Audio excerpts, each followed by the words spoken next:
Hello viewers, welcome back to my channel Shri live with Shweta. और आप देख सकते हैं कि जो मैंने अपना एक चैलेंज लिया था, चैलेंज 26 डेज़ का स्टडी चैलेंज, जो मैंने 1 अक्टूबर को शुरू किया था और आज डेट है 26 अक्टूबर और आज ही मेरे चैलेंज का लास्ट डे है। और मैं आपको बता दूं कि लास्ट वीक से मेरी स्टडी बिल्कुल भी ठीक से ही नहीं चली थी। मैंने करी तो थी, लेकिन जिस तरीके से मैंने अपना चैलेंज लिया था मुझे अपनी स्टडी उसी तरीके से करनी चाहिए थी, बट वैसे पॉसिबल नहीं हो पाई थी।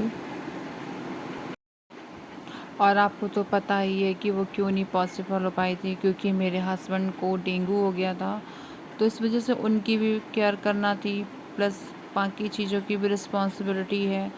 तो इस बीच में स्टडी उतने आवर्स की नहीं हो पाई थी जितना आवर्स मेरा टारगेट था। बट हाँ, 3 4 5 आवर तो मैं बहुत ही ईज़िली करती थी। 5 आवर तो मैं लगभग करती ही थी। और हाँ, 6 to 7 आवर्स नहीं हो पाती थी।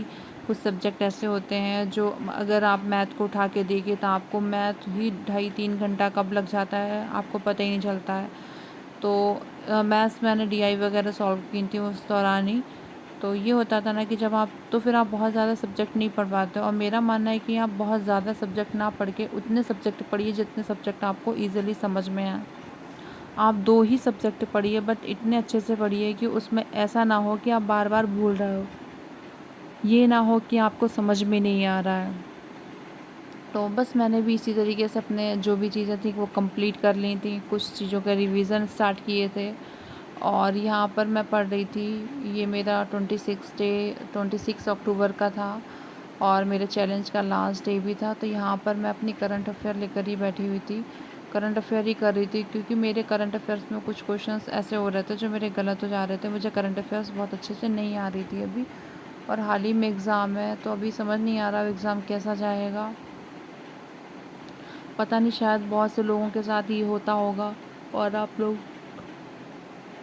कमेंट करके ज़रूर बताइएगा कि आपके साथ भी ऐसा ही होता है क्या, कि जब आपके घर में, प्लीज़ कमेंट करके ज़रूर बताइएगा कि क्या आपके साथ भी ऐसा ही होता है कि जब आपके घर में मतलब कोई प्रॉब्लम होती है तो आप लोग भी नहीं पढ़ पाते होंगे। और मेरे साथ तो ये होता है कि अगर मैंने कुछ सोच रखा है, प्लानिंग कर रखी है आगे की कि मुझे कैसे पढ़ना है, या मैंने कुछ और काम की प्लानिंग की है, तो उसमें कहीं ना कहीं इतनी प्रॉब्लम्स आएंगी ना। वो काम तो सारे होते हैं बट इतनी प्रॉब्लम्स के बीच में वो काम होते हैं। शायद इसी का नाम लाइफ है, स्ट्रगल लाइफ कह सकते हैं।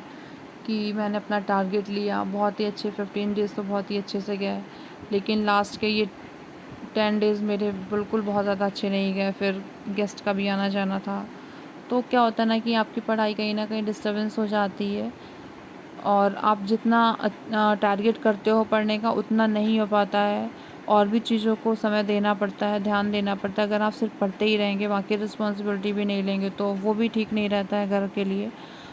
और जब आप घर में रहते हो ना, तो मतलब मेरे ख्याल से इन सब चीज़ों से भी पीछे नहीं हटना चाहिए। अगर आप अपनी पढ़ाई को नहीं छोड़ सकते हैं तो चीज़ों, घर के कामों को और बाकी रिस्पॉन्सिबिलिटी भी नहीं, किसी की केयर करना भी नहीं। अभी ये बहुत ज़्यादा ज़रूरी था कि मुझे ज़्यादा केयर करने की ज़रूरत थी। और अगर आप घर के सारे काम कर सकते हो तो आप पढ़ाई भी नहीं स्किप कर सकते हो। जब वो सब चीज़ें कर सकते हो तो ये भी कर सकते हैं ना। तो दोनों में एक, कहते हैं ना कि एक बैलेंस बना के चलना बहुत ज़रूरी होता है। जब आप बैलेंस बनाते हो, आप तभी कहीं ना कहीं अच्छे से सक्सेस कर पाओगे अपने आप को। और मतलब करंट अफेयर्स इतना ज़्यादा हो रहा था कि कहीं न कहीं मुझे बड़ा टायर्ड फ़ील हो रहा था, मन कर रहा था कि अब करंट अफेयर्स ना पढूँ, कुछ और पढ़ लूँ। पर ये था कि लास्ट टाइम में जो भी पढ़ना है सब रिवीज़न वाला ही पढ़ना है, तो बेहतर है कि करंट अफेयर्स में अभी पढ़ लूँ, इसमें से क्वेश्चन आएँगे ही। और ये 6 मंथ का पहले का भी पढ़ा हुआ था, तो मैंने ये बुक ही ले ली थी। 6 मंथ की मेरे नोट्स थे, मैं प्रॉपर एक डेली का डेली नोट्स बनाती हूँ, तो ये मैंने बुक ले ली थी। इसमें जितने भी लास्ट 6 मंथ में जो भी चीज़ें मतलब हुई हैं, नेशनल इंटरनेशनल अवार्ड्स वगैरह इस तरीके की चीज़ें मैं सब देख रही थी। फिर जब मुझे लगा कि अब बहुत ज़्यादा हो गया, मैं इसको बहुत ज़्यादा देर तक नहीं पढ़ सकती हूँ, और तो फिर मैंने सोचा कि चलो इंग्लिश के जो सिनोनिम्स वगैरह थे वो मैं रिवाइज़ कर लूँ। क्योंकि इसमें मतलब इंग्लिश बहुत ज़्यादा तो नहीं आती है, बट 5 नंबर की तो रहती ही है इंग्लिश। उन 5 नंबर में आपको कॉम्प्रीहेंशन में ही सिनोनिम एंटोनिम्स डाल देते हैं। 5 भी रहते हैं, 10 क्वेश्चंस भी रहते हैं। तो वही मैं देख रही थी कि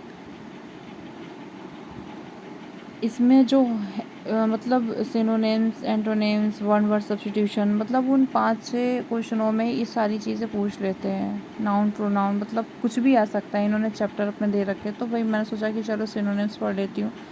सिनोनिम्स इतने वोकैब्स आपकी अच्छी होगी ना, तो आप synonym antonyms one word substitution भी मतलब कर पाएंगे जब आपको चीज़ों का ज्ञान होगा। कि कभी कभी क्या होता है, वन वर्ड्स में ऐसे ऐसे वर्ड्स डाल देते हैं जो उसमें होते ही नहीं है वो, तो फिर समझ में आ जाता है कि आपको कौन सा क्वेश्चन वो आंसर एलिमिनेट करना है। तो इससे भी आपका हो जाता है। तो फिर मैंने सोचा सिनोनिम्स अच्छे से पढ़ लेती हूँ।